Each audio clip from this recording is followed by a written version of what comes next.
A estas alturas vamos a ver qué relación puede existir entre los caballeros templarios, los jesuitas y la masonería.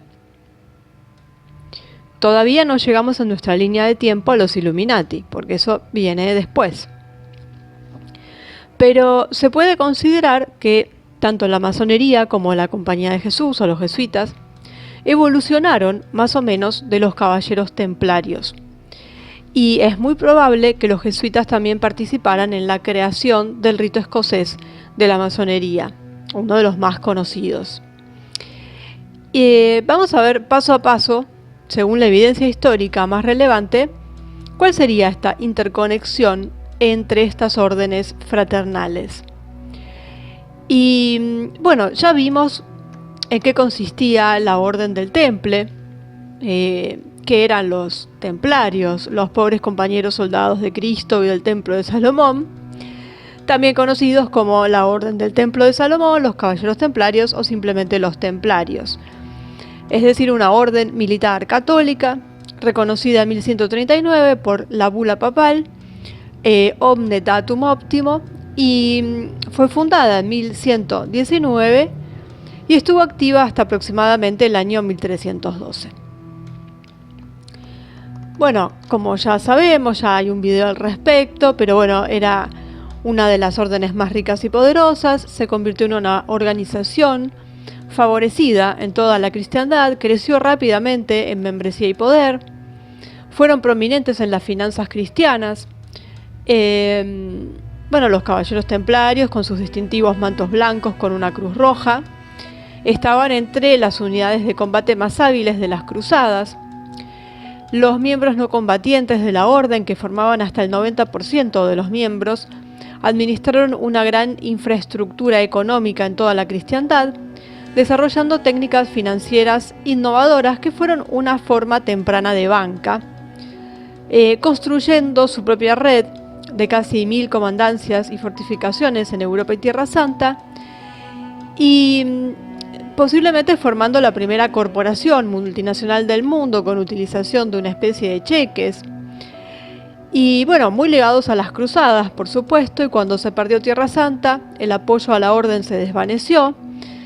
Los rumores sobre la ceremonia secreta de iniciación crearon desconfianza. Bueno, el rey Felipe IV de Francia tenía una deuda muy grande. Y bueno, en 1307 hizo arrestar a muchos de los miembros de la orden en Francia, que fueron, por supuesto, en esa época era lo corriente, fueron torturados para que confesaran, y finalmente muchos fueron quemados en la hoguera. Y el Papa Clemente V disolvió la orden en 1312 bajo un poco de presión del rey Felipe. La orden templaria, si bien sus miembros tenían este juramento de pobreza, pero eso era individual, tuvo el control de la riqueza más allá de las donaciones directas que tenían. Porque, por ejemplo, un noble que estuviera interesado en participar de las cruzadas podía poner todos sus bienes bajo la dirección de los templarios mientras estaba afuera. Al acumular riqueza de esta manera en toda la cristiandad, la orden en 1150 comenzó a generar estas cartas de crédito para los peregrinos que viajaban a Tierra Santa.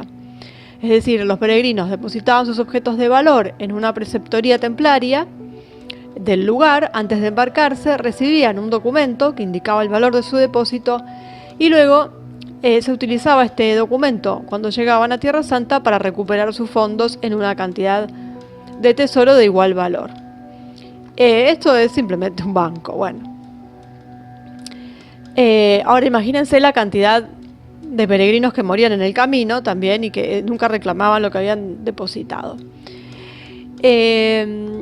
Bueno, además de este tipo de negocios, más las donaciones, también tenían redes financieras, adquirieron grandes extensiones de tierra, compraron y administraron granjas y viñedos, construyeron enormes catedrales y castillos.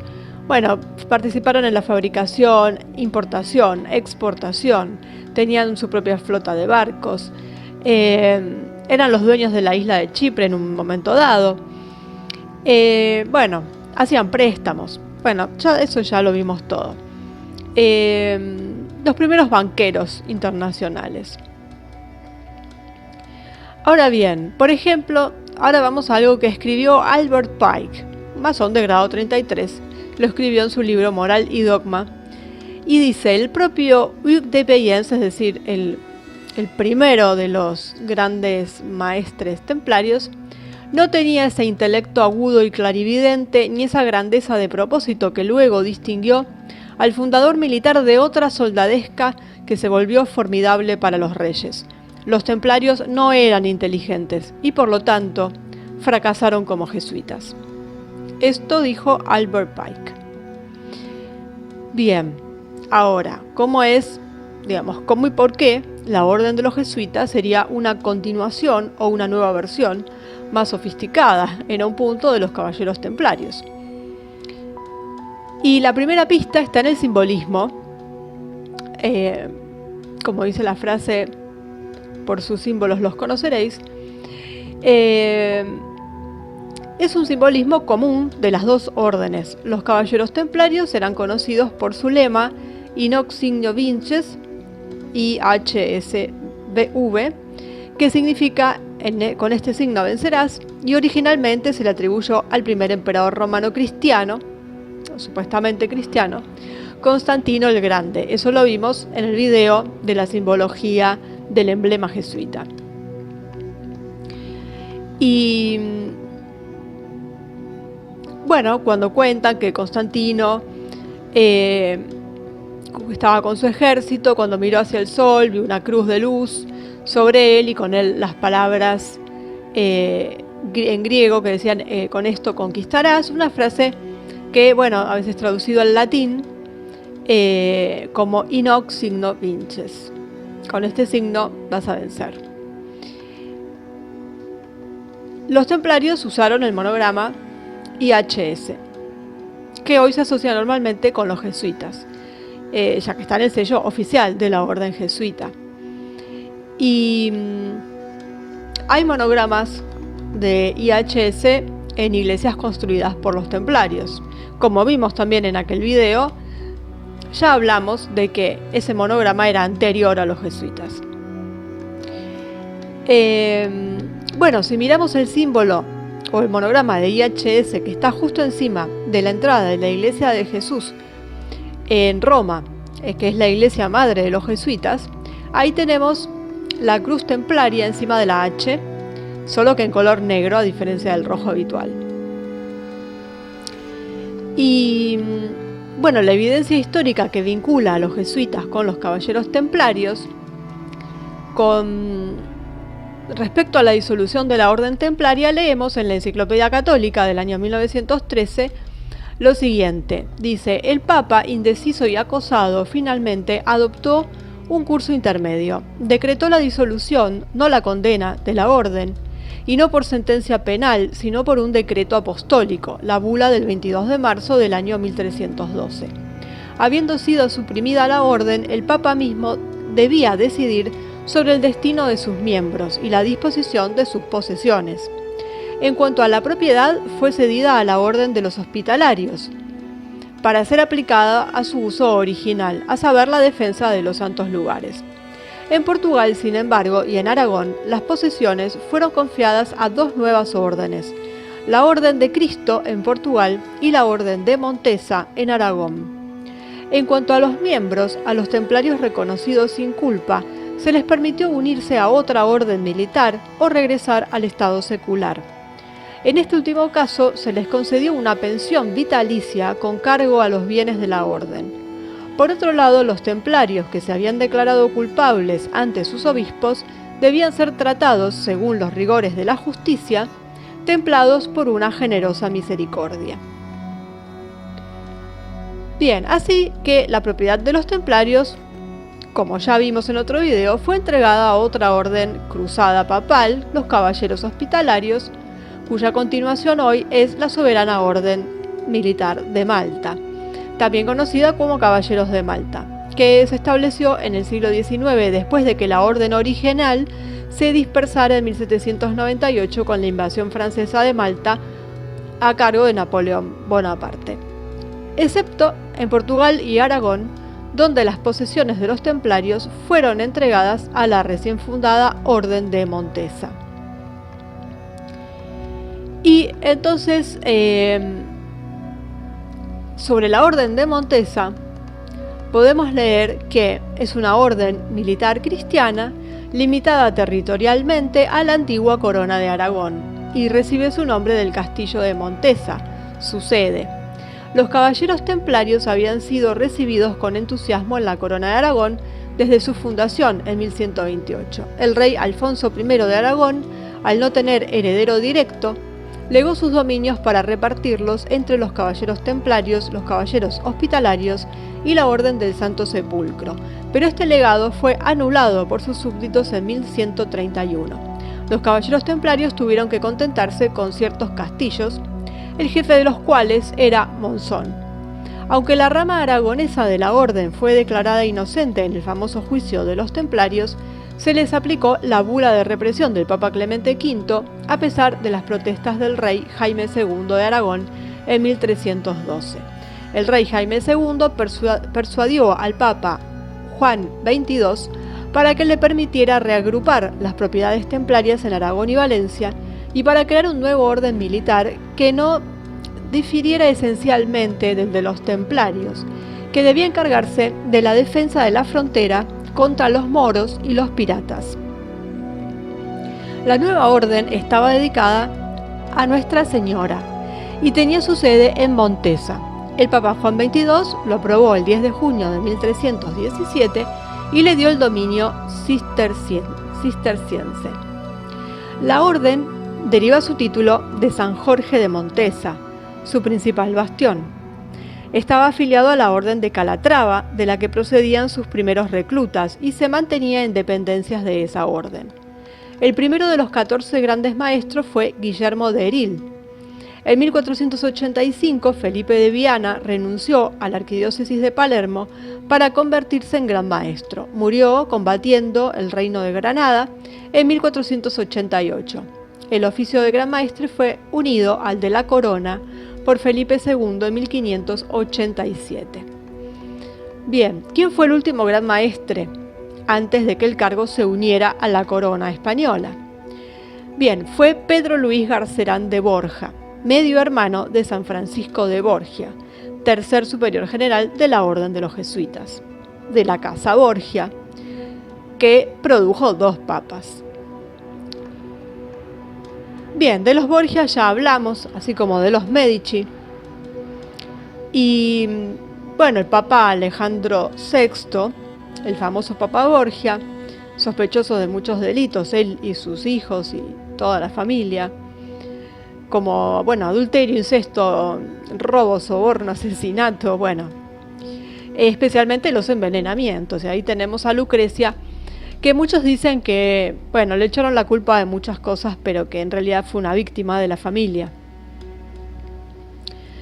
Y debido al afán de poder de esta familia Borgia, se hicieron enemigos de los Medici, los Sforza y el fraile dominico Savonarola, entre otros. Todos hicieron su aporte a las artes del Renacimiento, tanto los Medici como los Borgia, bueno, o sea, todo mezclado, ¿no?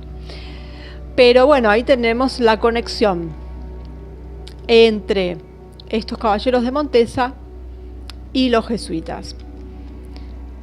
El emblema original de la Orden de Montesa era básicamente la cruz templaria, y se puede ver en los cuadros. Y muchos miembros de la Casa Borgia eran caballeros de la Orden de Montesa. El emblema actual es una fusión de la cruz templaria y el emblema de la Orden de Calatrava, que fue disuelta en 1838, ya que las dos órdenes estaban afiliadas, como anteriormente dijimos. Y la Casa Borgia fue una fuerza importante detrás de la orden jesuita en sus primeros días. Y bueno, más aún lo fue la Casa Farnese, de la que ya hablamos y de la que hay un video.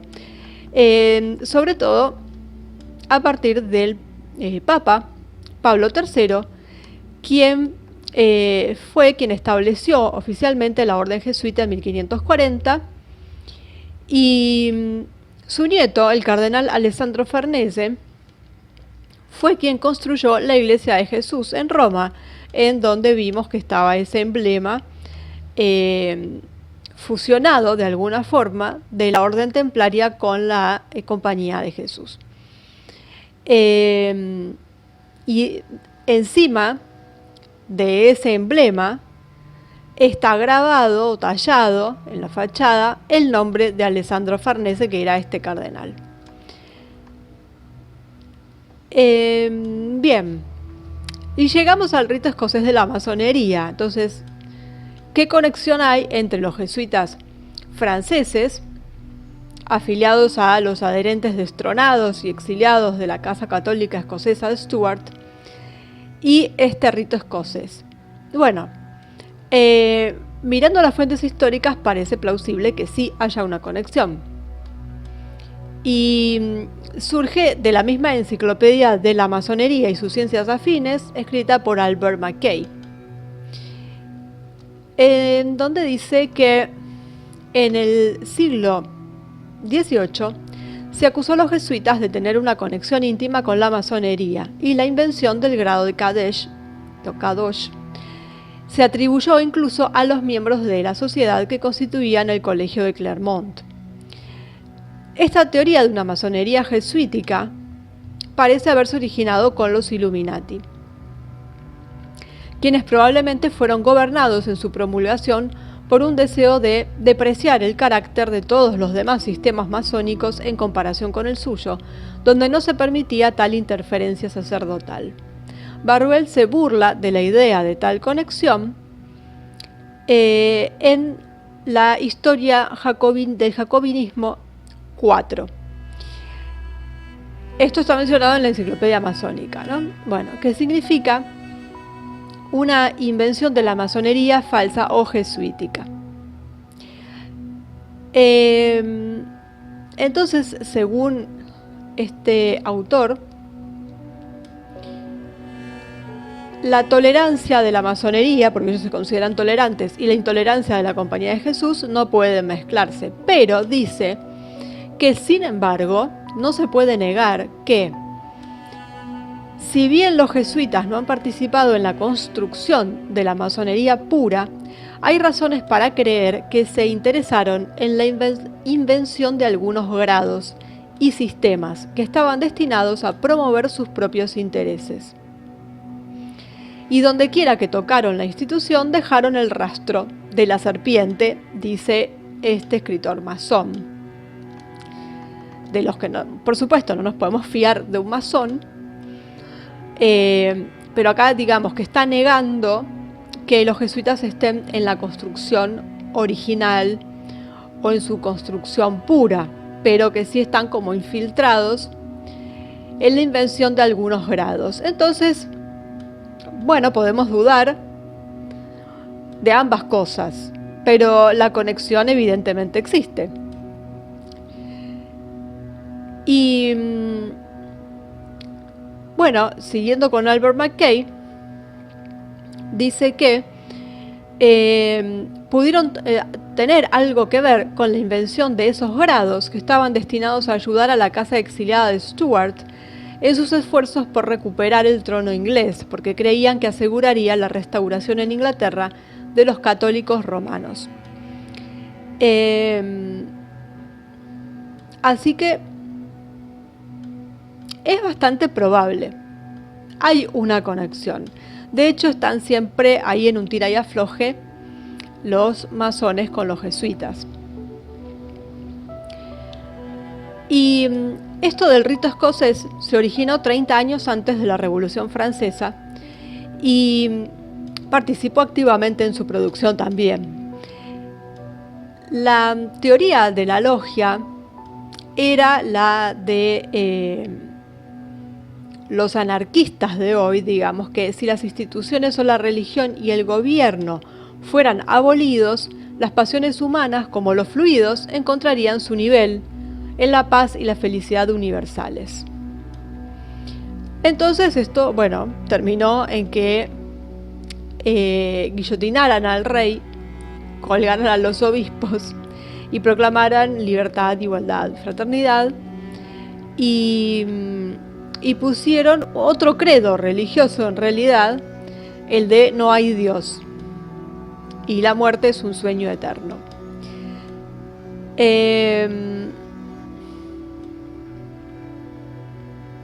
Bueno,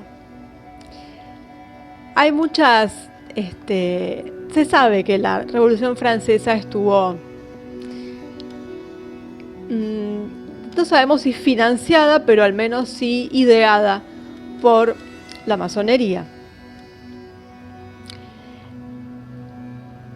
Y bueno, cuando en 1754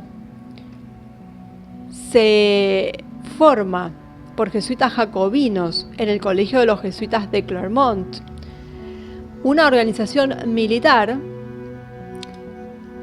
y dicen que, bueno, de ahí es de donde salió este famoso rito escocés o rito de perfección de 25 grados, que fue adoptado por el Consejo de Emperadores 4 años después, es decir, en 1758.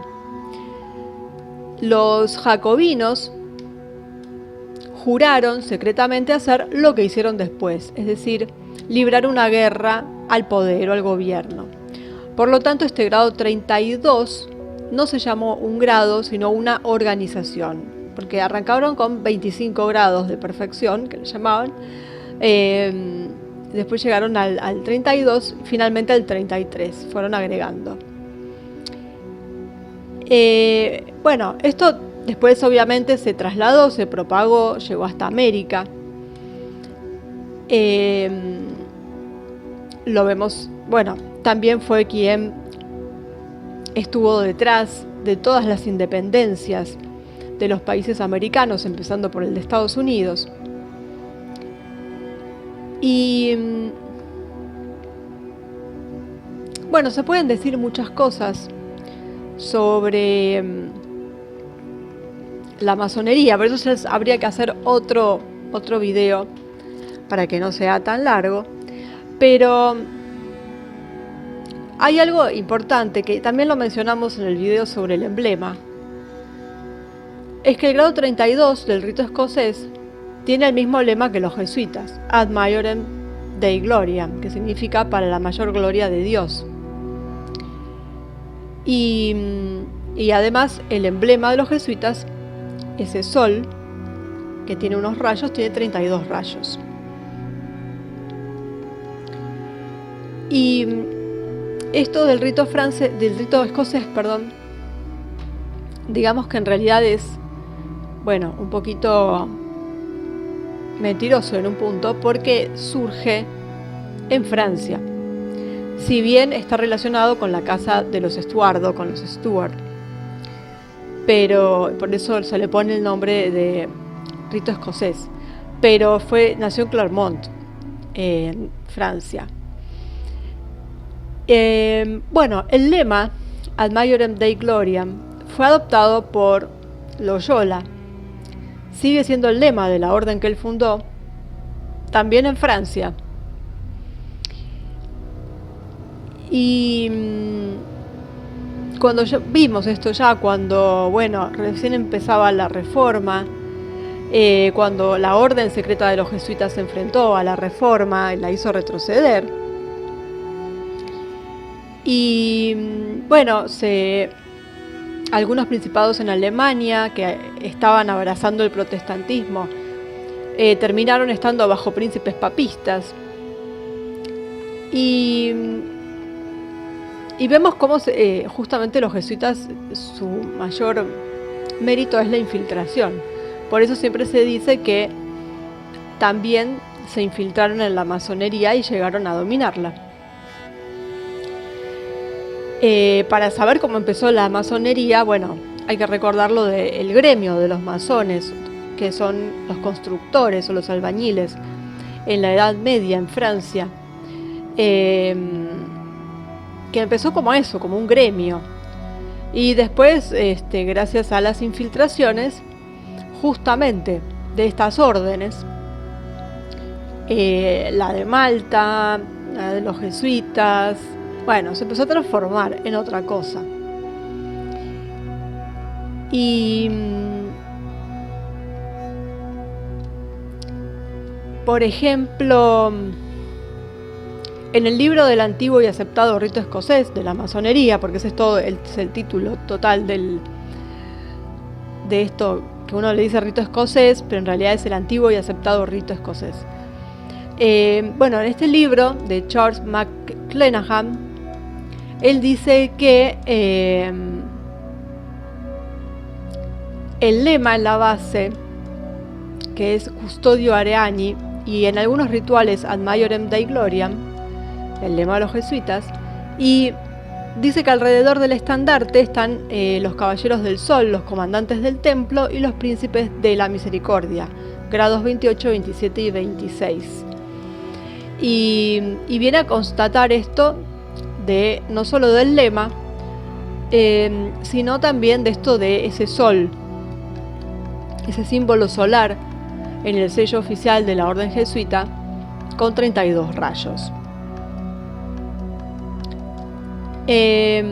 Bueno, después de la orden jesuita fue suprimida, eso lo vamos a ver en otro video, por el Papa Clemente XIV en 1773, y los mayores protectores de los jesuitas en Europa fueron Catalina la Grande, la emperatriz ortodoxa de Rusia, y Federico el Grande, rey de Prusia, protestante. Y bueno, podemos leer también que cuando se suprimió la Compañía de Jesús, el Papa permitió que los gobernantes de países individuales no emitieran la bula de represión. Catalina de Rusia fue la más famosa de las que no promulgaron la bula, pero Federico II de Prusia fue el otro. Y el 13 de septiembre de 1773 le informó al Papa Clemente XIV que los jesuitas no serían reprimidos en Prusia.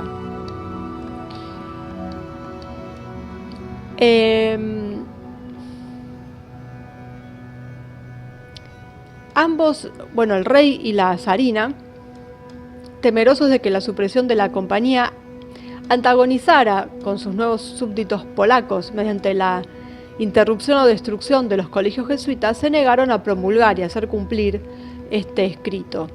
Las noticias de la obstinación de Prusia llegaron primero a Roma.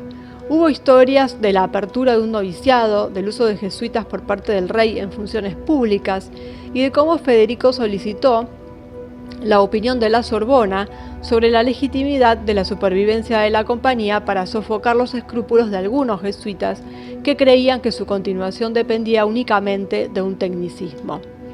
La sociedad sobrevivió en Prusia hasta el 3 de enero de 1776, pero incluso después de esa fecha siguieron llegando a Roma informes sobre el cariño, digamos, del rey de Prusia por los jesuitas. Y resulta que Federico el Grande era masón.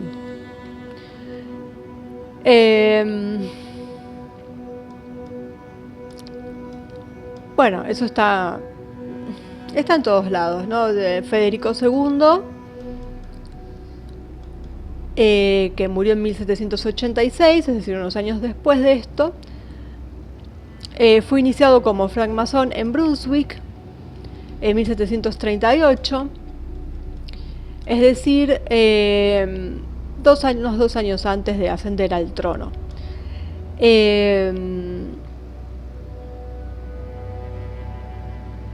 Y él otorgó su protección a la Gran Logia Nacional de Alemania, aprobó oficialmente el tratado con la Gran Logia de Inglaterra, por el cual se estableció la Gran Logia Nacional. En el año 1777, el Mother Lodge Royal York of Friendship en Berlín celebró con un festival el cumpleaños del rey, en cuya ocasión Federico escribió la siguiente carta, que como es la única declaración impresa de su opinión sobre la masonería que existe, vale la pena, ¿no? Bueno, mencionarla. Y bueno, él dice ahí que, dice textualmente: no puedo dejar de sentirme ante el nuevo homenaje del Lodge Royal York of Friendship con motivo del aniversario de mi nacimiento, como lo hace la prueba de su celo y apego por mi persona.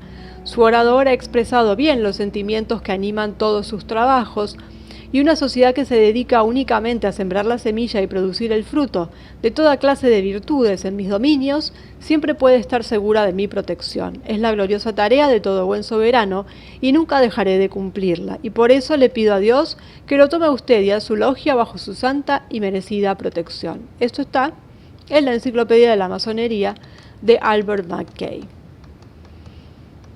Y bueno, podemos seguir hablando de masones y demás, lo vamos a hacer en otros videos, porque por supuesto hay hasta el día de hoy historias para contar, pero bueno, siempre vemos una interacción jesuita-masónica. Hasta la época de Mussolini incluso, siempre están los jesuitas como intermediarios de muchas cosas, están metidos en los tratados con el Vaticano, están los masones por el otro, instaurando gobiernos, pero en realidad, digamos, parecen antagónicos, pero a la larga terminan confluyendo en un mismo lugar. Y bueno, en lo que respecta a la masonería, ni siquiera hay que mirar la historia para ver la conexión obvia con los caballeros templarios. Hay una orden afiliada a la masonería que se llama Caballeros Templarios. El nombre completo es las órdenes religiosas, militares y masónicas unidas del Templo y de San Juan de Jerusalén, Palestina, Rodas y Malta. Están todos ahí. Las órdenes individuales unidas dentro de este sistema son principalmente los Caballeros del Temple, los Caballeros de Malta, los Caballeros de San Pablo y solo dentro del rito de York los Caballeros de la Cruz Roja. Así que masonería y templarios, obviamente que sí. Templarios y jesuitas ya tenemos que sí. Y hay conexiones entre jesuitas y masones, aunque digan ser enemigos acérrimos. Hay conexiones y además es como en matemáticas, ¿no? O sea, si los templarios son masones y los templarios son jesuitas, bueno.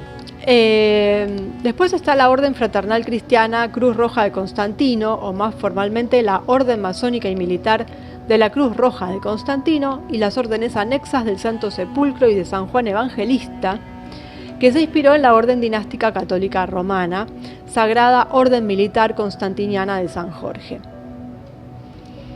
Y su lema es el mismo que el de los templarios, es decir, in hoc signo vinces. Bien, que ya sabemos que también tiene que ver con los jesuitas.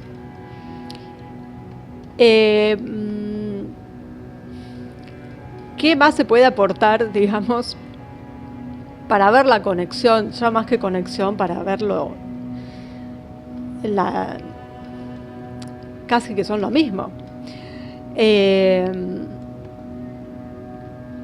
un emblema de los caballeros templarios de la derecha de York, es decir, ya de los que están dentro de la masonería, con el monograma IHS, dentro de una pirámide masónica. Entonces, aunque no se pretendiera ver, se podía ver que simbolizaba la interconexión entre los caballeros templarios, los masones y los jesuitas. Con ese emblema está todo dicho. Y alguien puede decir, porque lo hicieron a propósito para confundir. Bueno, no sé. Siempre hacen todo para confundir, pero todos lo hacen para confundir, tanto los jesuitas como los masones. Entonces, que de última, ¿quién querría ensuciar a quién? Y bueno, y después nos queda por ver, pero eso va a llevar su video aparte, que es la fundación de los Illuminati, 3 años después de la supresión de los jesuitas, por Adam Weishaupt, que está más que ligado a los jesuitas. Así que ahí tenemos a los Illuminati, que son una logia de corte masónico, totalmente relacionado, interrelacionado y más que todo eso con los jesuitas. Nos plantean siempre que se pelean entre ellos, pero bueno, también hay mucho show. Ellos lo van a negar, pero hay como mucho interés siempre en mostrarnos eso. Así que, bueno, no nos vamos a seguir complicando la vida con todas las logias que hay, como la del Gran Oriente, que también va a tener su video. Lo que pasa es que todo está tan relacionado que es muy difícil seccionarlo y hacerlo por partes. Habría que hacer un video con todo, pero eso nos llevaría un video de días directamente, porque una cosa va llevando a la otra. Porque todo esto de sostener las revoluciones, por ejemplo, tiene que ver con la Logia del Gran Oriente de Francia, que, bueno, está ligada a todo lo que venimos hablando. Entonces, bueno, lo vamos a dejar acá y después vamos a seguir con videos individuales, digamos, dedicados a Illuminati por un lado, a la Gran Logia de Oriente por otra. Falta hablar de la supresión de los jesuitas, hablar un poco sobre la masonería en general para tener una idea de qué es, bueno, el rito escocés, por supuesto. Entonces todo esto lo vamos a ir haciendo por videos separados para que no se haga tanto lío, pero lo importante para este video era ver la interconexión que existe, la relación que ya veníamos viendo y preanunciando entre templarios, caballeros de Malta, jesuitas y masones. Nos quedaban siempre los jesuitas con los masones, queda como una cosa ahí que ellos mismos propiciaron de que son enemigos, pero lo vemos en los símbolos, sobre todo, y en los grados, en cómo están hechos los grados de la parte más alta de la pirámide y las logias como la de los Illuminati. Y ya ahí no nos quedan dudas. Puede haber más o menos relación de algunas partes, de algunos sectores de la masonería, de algunos sectores de los jesuitas, pero eso ya tiene que ver con la individualidad de cada miembro de estas logias, órdenes, compañías, todos sus nombres. Estamos hablando de la generalidad. Y en la generalidad, la interconexión es indudable.